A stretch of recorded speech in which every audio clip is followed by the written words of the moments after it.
Jamunatira vanachari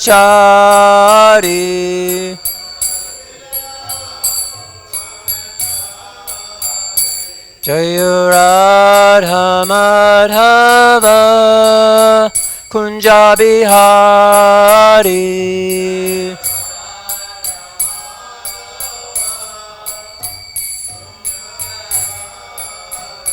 Jayuradha Madhava Kunjabihari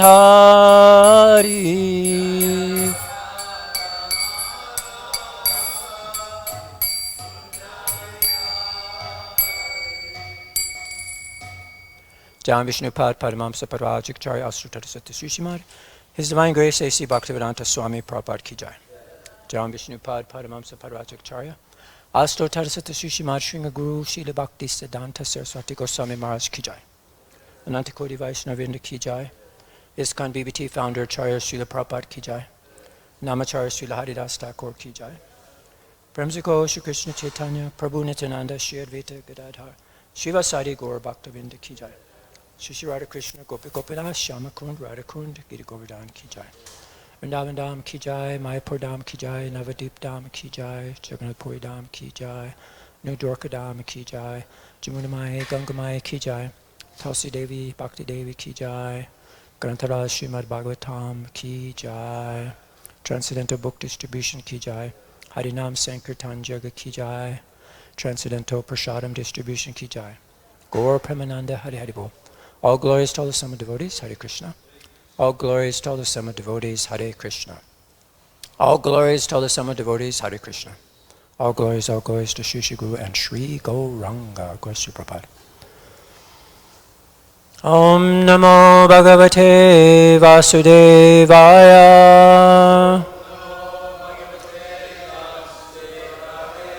Om Namo Bhagavate Vasudevaya.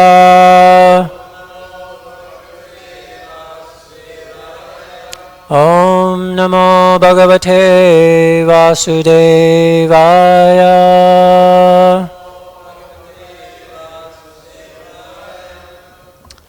Hare Krishna. Oops. Okay, so today we're going to explore what it truly means to live your fullest life, authentic life, and with a profound spiritual perspective. And it's nice to just think about what it means to be well informed about how to look at our lives and our own existences, and about the whole cycle of birth and death, we find ourselves in. So this is what we're talking about today in the Srimad Bhagavatam 3:31, text number 19. This chapter is entitled Lord Kapila's Instructions on the Movements of the Living Entities. And as Prabhupada says, you could just pick out one word and just study that one word, and you could understand so much about Krishna consciousness. So I picked out this word, dhiṣaṇayā. And actually, in the word for word, Prabhupada translates it as with intelligence. But in the translation, he says, sees only by instinct. And so I was wondering, I know Prabhupada said he was criticizing this word instinct. He thought it was made up by the scientists, because there's no such thing as instinct. But there's actually a Sanskrit word, svabhava, which is actually translated as natural instinct. And then there's this word, it's called sabhavikaha, is that which is produced by his own tendencies in previous lives. That's from the 6th canto. So we'll talk about that. So we're going to have 3 parts, basically: the evolutionary process, the dama-śarīrī, the body that can control his senses, and self-realization. So we're on this journey of self-discovery. That's our book too, Journey of Self-Discovery. Okay, let's get into the verse. Paśyanti ayaṁ dhiṣaṇayā nanu sapta-vadhriḥ.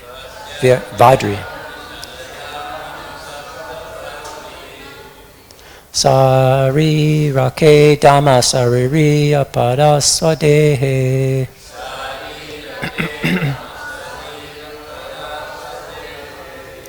yat-sṛṣṭayāsaṁ tam aham puruṣaṁ purāṇaṁ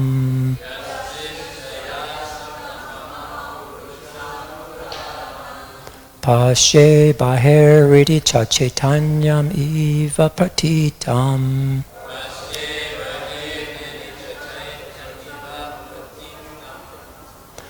paśyati ayaṁ dhiṣaṇayā nanu sapta-vadhriḥ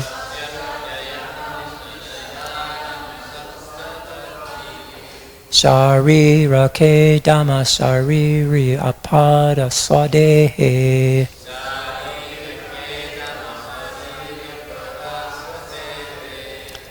yat-sṛṣṭayāsaṁ tam aham puruṣam purāṇam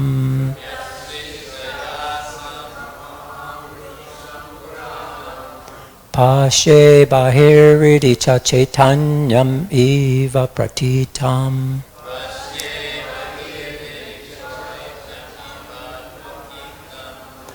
paśyati ayaṁ dhiṣaṇayā nanu sapta-vadhriḥ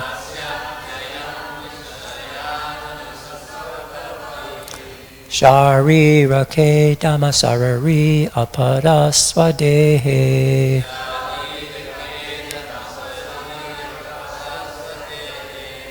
yat-sṛṣṭayāsaṁ tam aham puruṣam purāṇam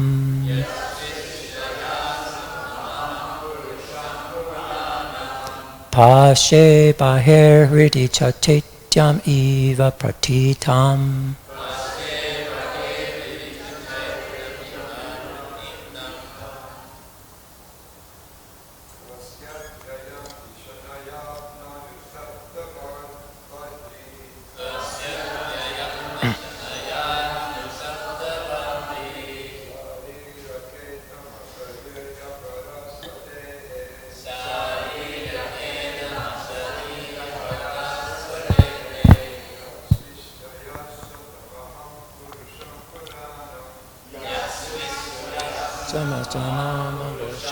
purāṇaṁ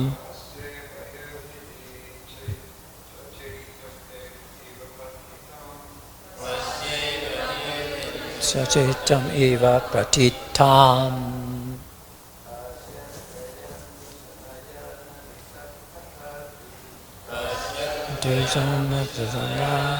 sapta-vadhriḥ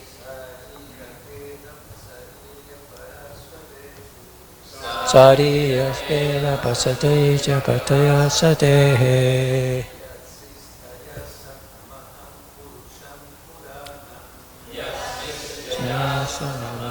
puruṣaṁ purāṇaṁ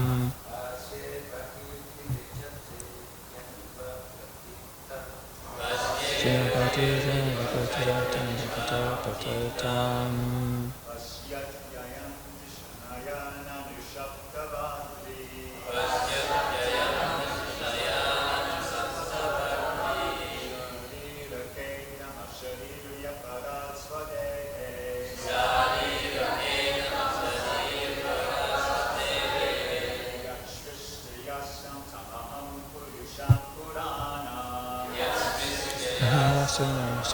puruṣaṁ purāṇaṁ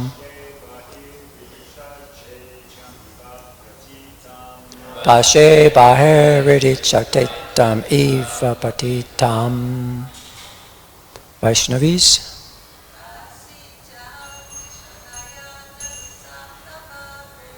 paśyati ayaṁ dhiṣaṇayā nanu sapta-vadhriḥ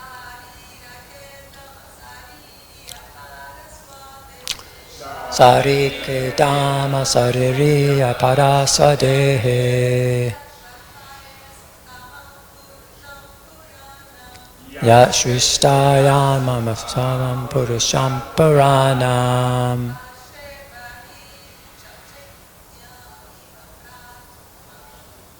paśye bahir hṛdi caityam iva pratītam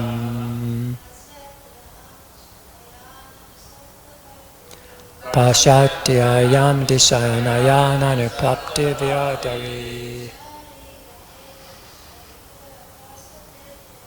śārīrake dama-śarīrī aparaḥ sva-dehe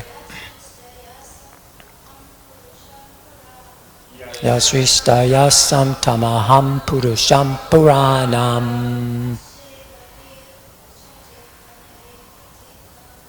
paśye bahir hṛdi caityam eva pratītam paśyati sees ayam, this living entity, dhiṣaṇayā, with intelligence, nanu, only, sapta-vadhriḥ, bound by the 7 layers of material coverings, śārīrake, agreeable and disagreeable sense perceptions, dama-śarīrī, having a body for self-control, aparaḥ, another, sva-dehe, in his body, yat, by the Supreme Lord, sṛṣṭayā, endowed, āsam, was, tam, him, aham, I, puruṣam, person, purāṇaṁ, oldest, paśye, see, bahir, outside, hṛdi, in the heart, cha, and, caityam, the source of the ego, eva, indeed, pratītam, recognized. Translation and purport by Srila Prabhupada. The living entity in another type of body sees only by instinct. He knows only the agreeable and disagreeable sense perceptions of that particular body. But I have a body in which I can control my senses and can understand my destination. Therefore, I offer my respectful obeisances to the Supreme Personality of Godhead, by whom I have been blessed with this body, and by whose grace I can see him within and without. Purport. The evolutionary process of different types of bodies is something like that of a fructifying flower. Just as there are different stages in the growth of a flower, the bud stage, the blooming stage, and the full-fledged, grown-up stage of aroma and beauty. Similarly, there are 8,400,000 species of bodies in gradual evolution. And there is a systematic progress from the lower species of life to the higher. The human form of life is supposed to be the highest, for it offers consciousness for getting out of the clutches of birth and death. The fortunate child in the womb of his mother realizes his superior position and is thereby distinguished from other bodies. Animals in bodies lower than that of the human being are conscious only as far as their bodily distress and happiness are concerned. They cannot think of more than their bodily necessities of life: eating, sleeping, mating, and defending. But in the human form of life, by the grace of God, the consciousness is so developed that a man can evaluate his exceptional position and thus realize the Self and the Supreme Lord. The word dama-śarīrī means that we have a body in which we can control the senses and the mind. The complication of materialistic life is due to an uncontrolled mind and uncontrolled senses. One should feel grateful to the Supreme Personality of Godhead for having obtained such a nice human form of body, and one should properly utilize it. The distinction between an animal and a man is that the animal cannot control himself and has no sense of decency, whereas the human being has the sense of decency and can control himself. If this controlling power is not exhibited by the human being, then he's no better than an animal. By controlling the senses, or by the process of yoga regulation, one can understand the position of his self, the supersoul, the world, and their interrelation. Everything is possible by controlling the senses.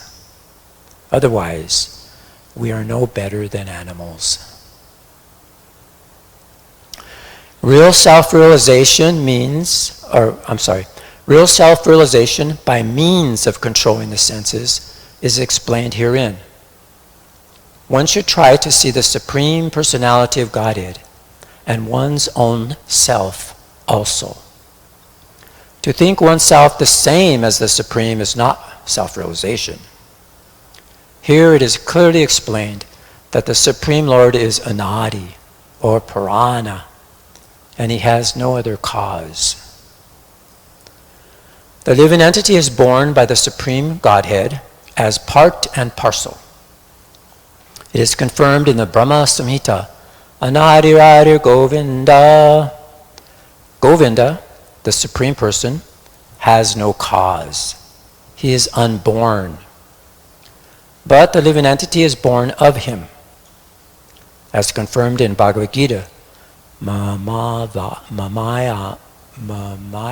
saha.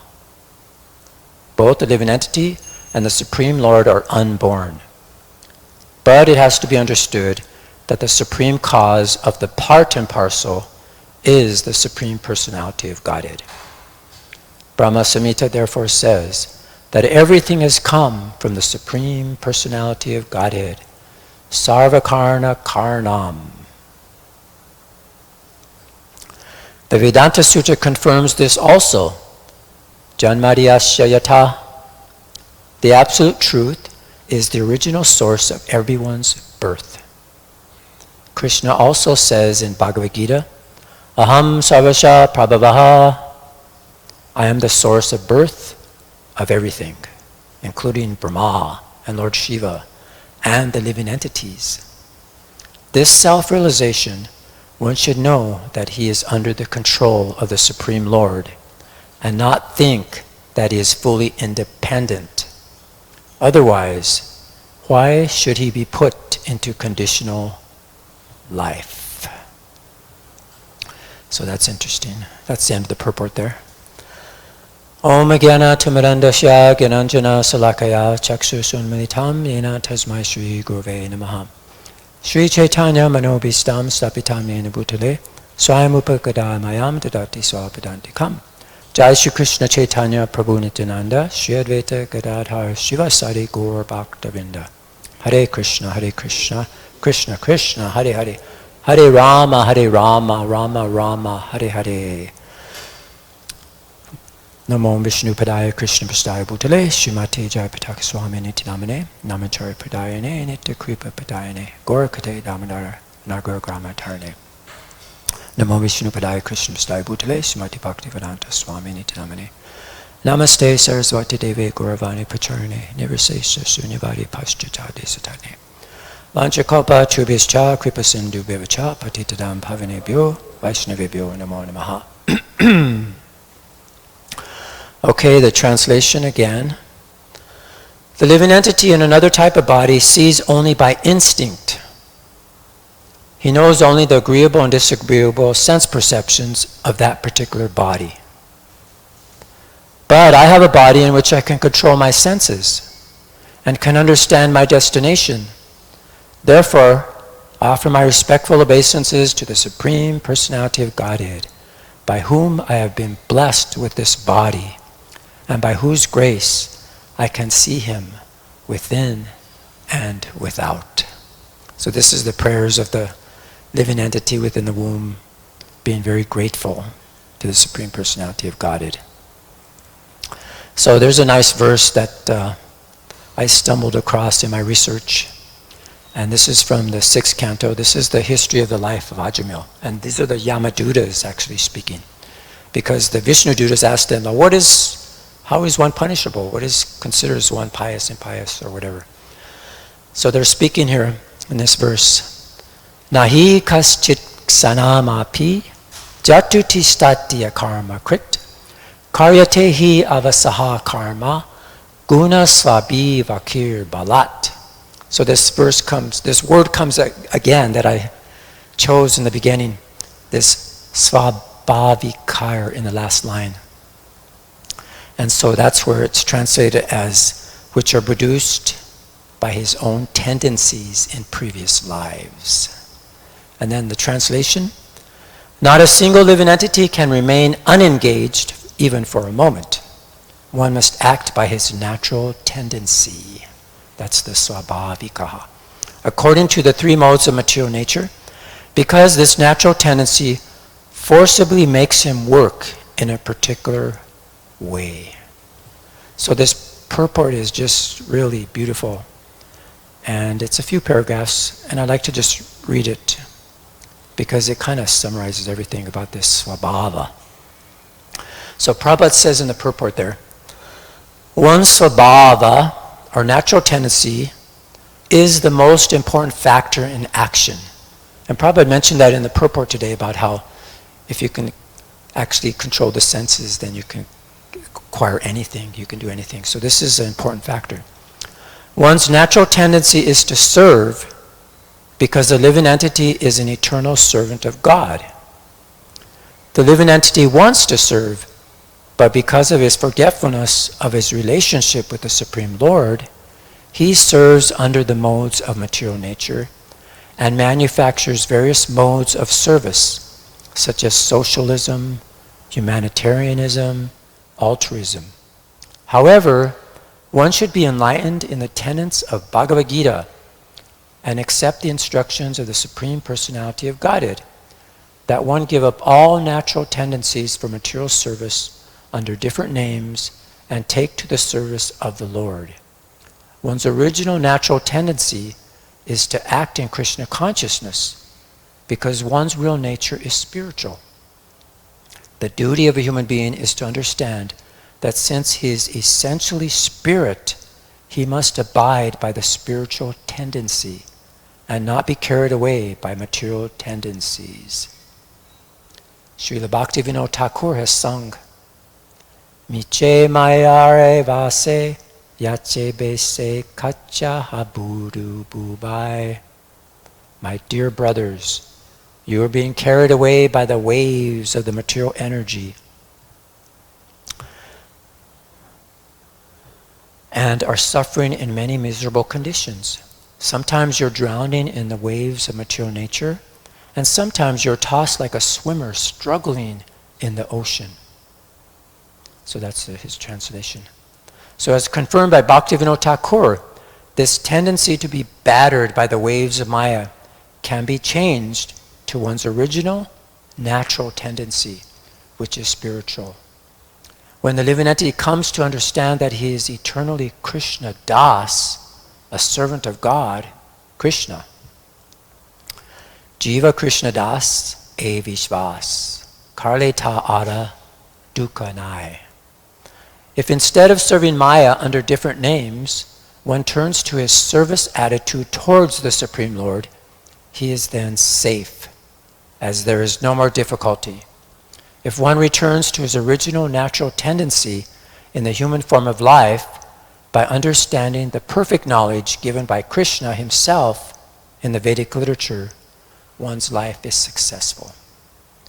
So it's very beautiful speaking of the Yamadutas about what it means to live properly. And the Vishnu Dudus also reply about the importance of, chanting the holy names like that. So this is very nice understanding of this term swabhava.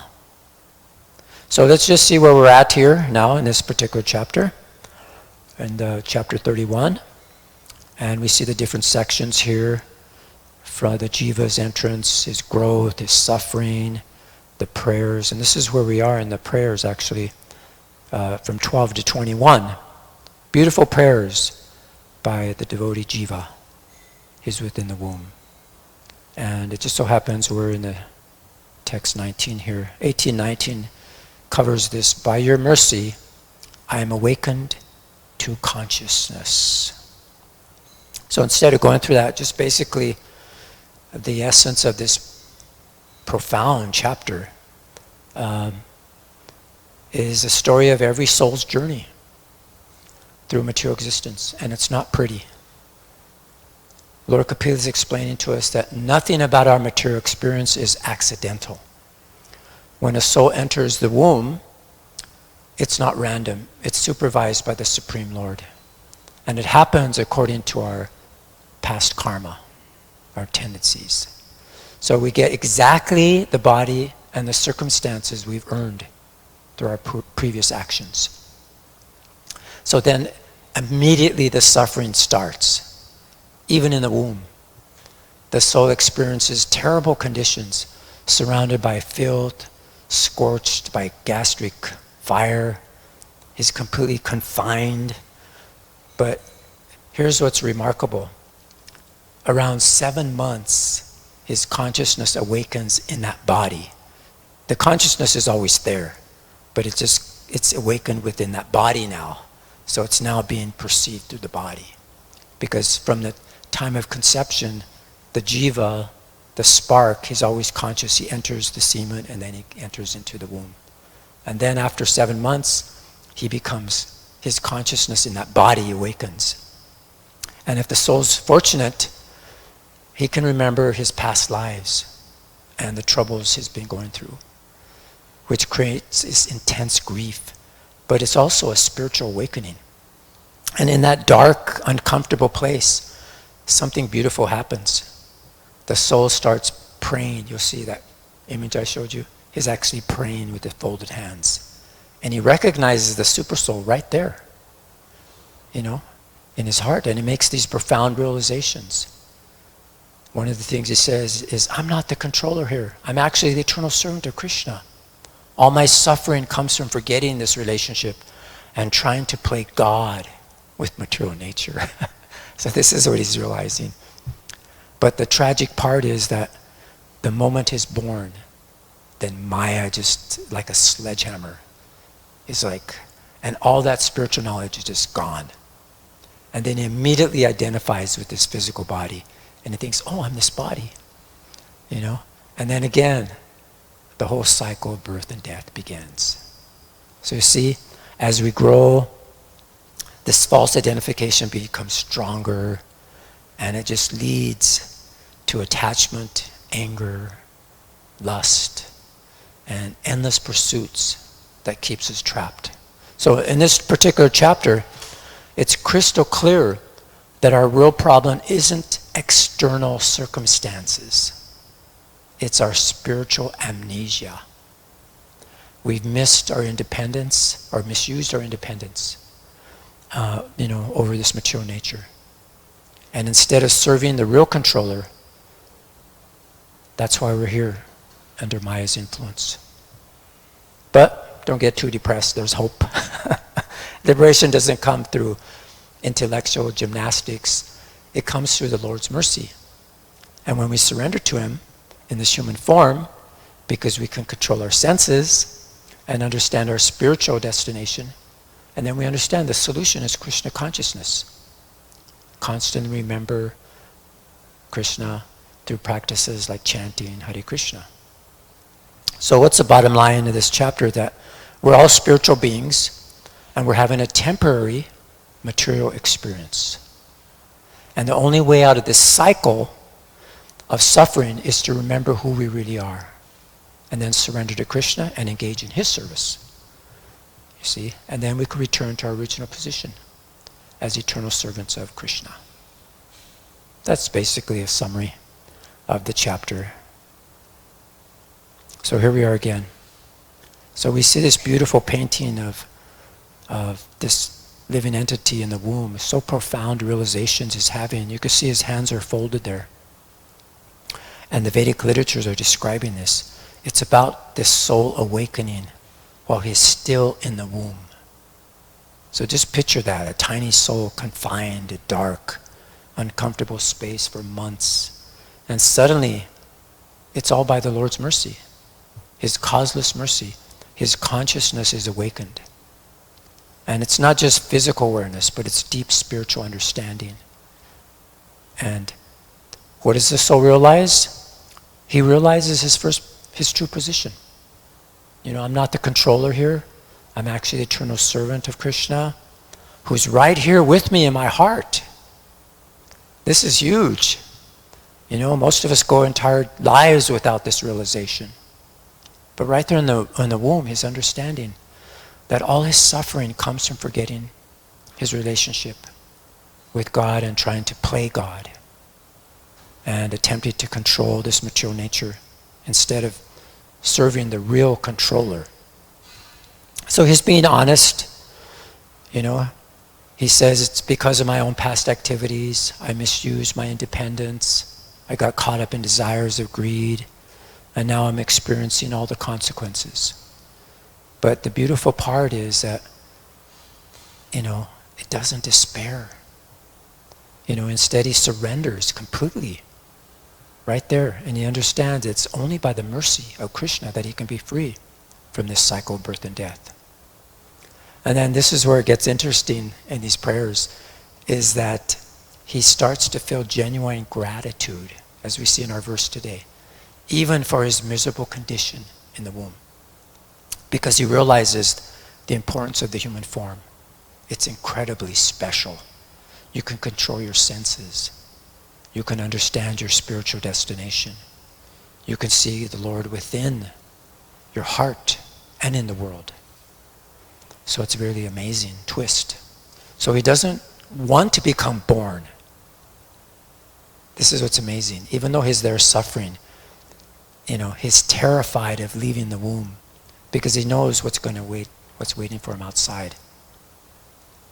The moment he's born, and we read that, he gets, you know, I mean, we said that he gets, Maya is so powerful, it just hits him like a tsunami. It's amazing, it's so powerful. And then we completely identify with our physical body. And we're caught up in these material relationships and pursuits.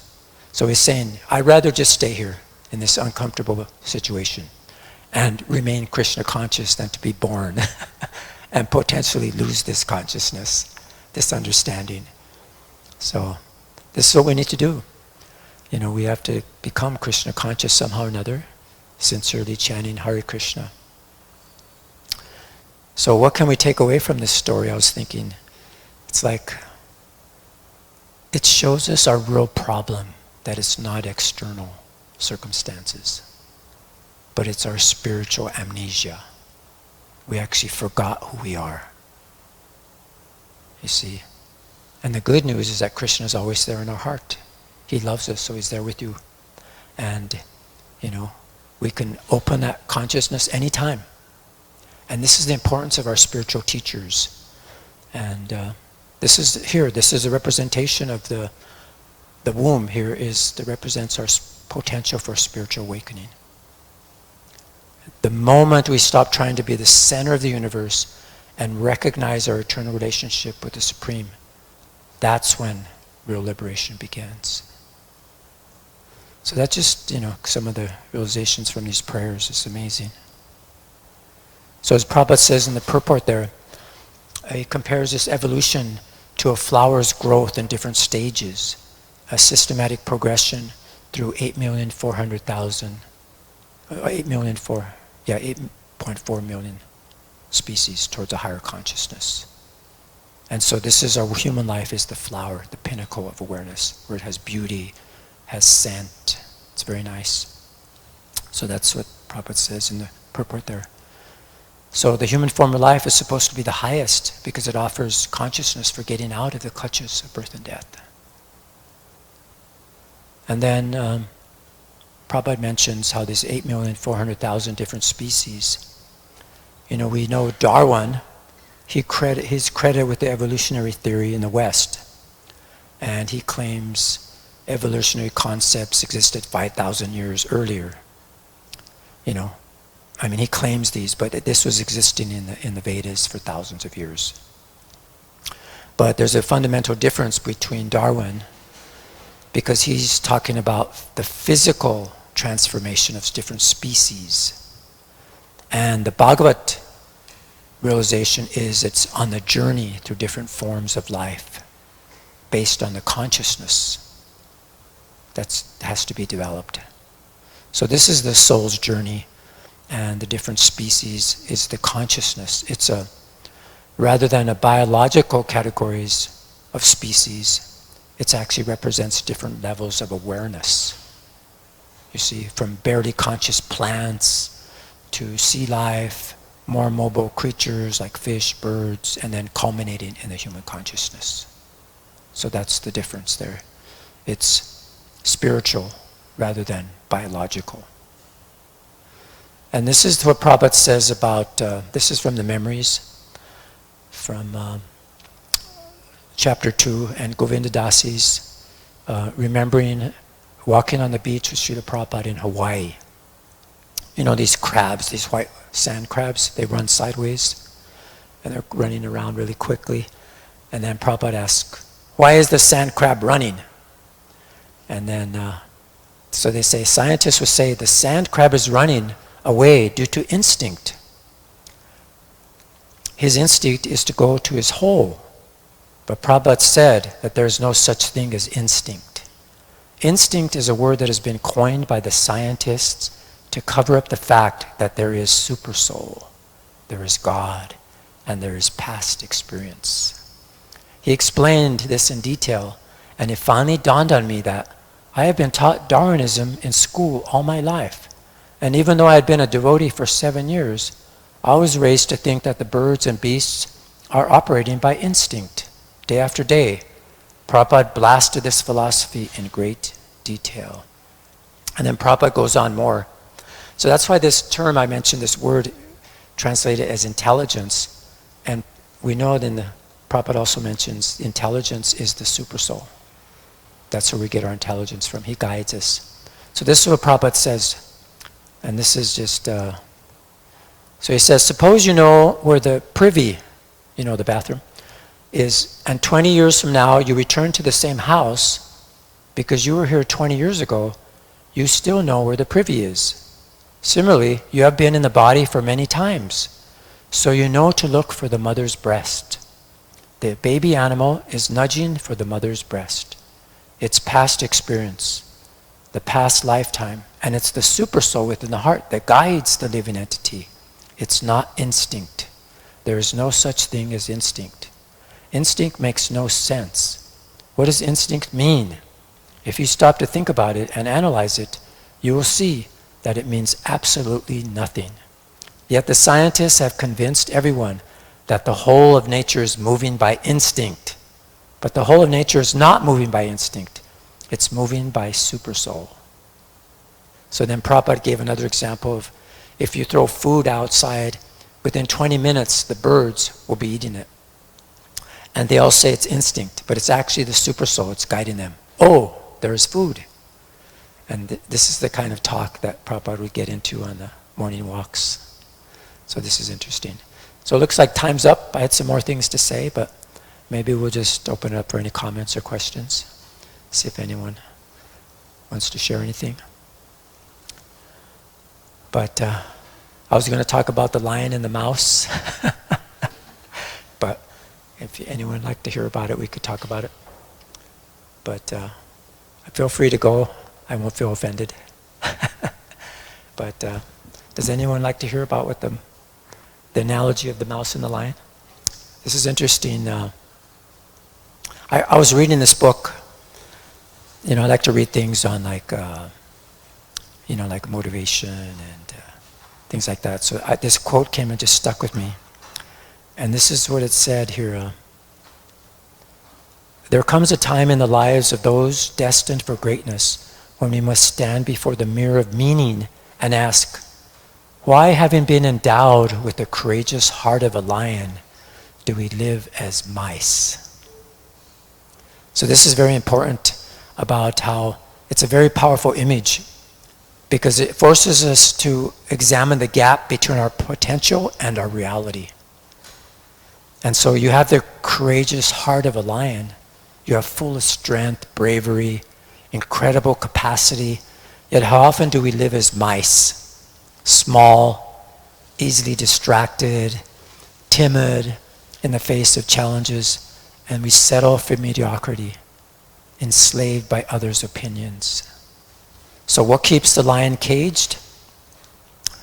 Fear, conformity, self-oppression, lack of presence. So this is what, and what, we could see the mice is his state. We can understand this in spiritual terms, that the living entity is currently in an awkward position.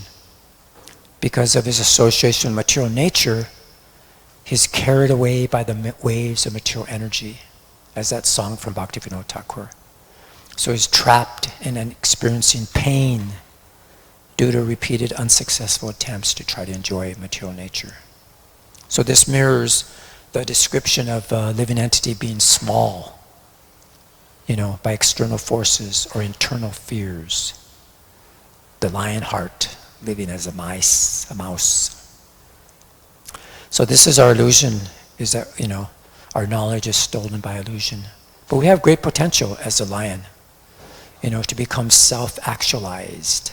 Unique potential, the human form of life is very special. And this is what the child in the womb is realizing, his potential. So, yeah, and this is what this is all about, self-actualization. And getting that through the mercy handed down from Krishna through the parampara. And then there's one more analogy that I was going to talk about.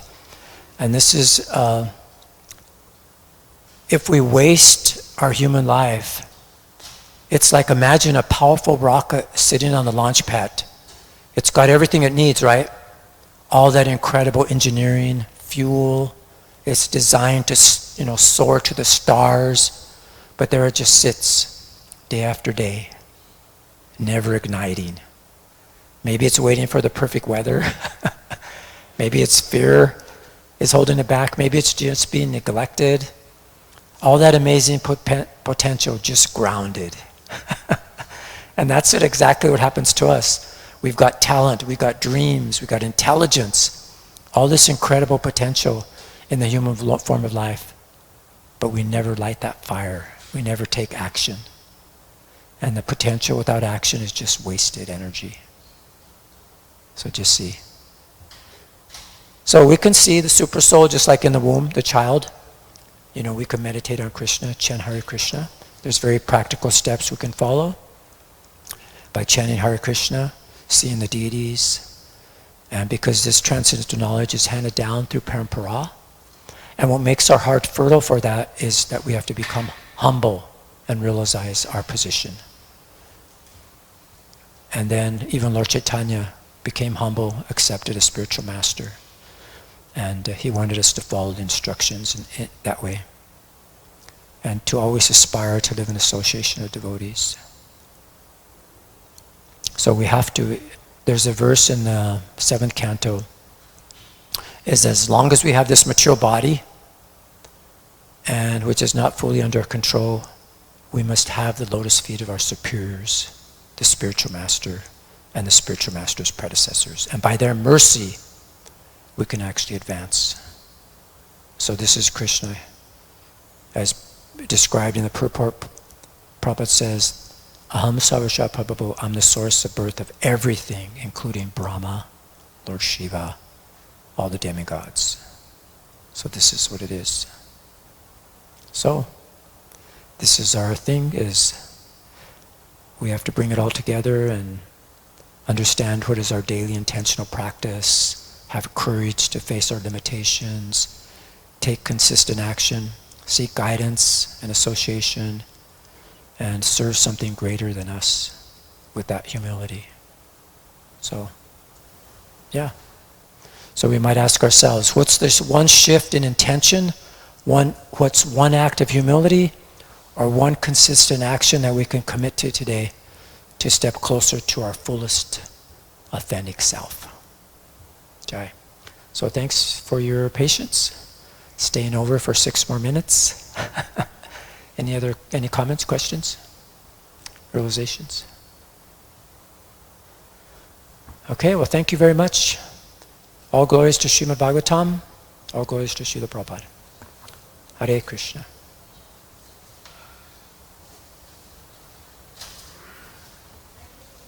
Jai Hare Krishna. Thank you.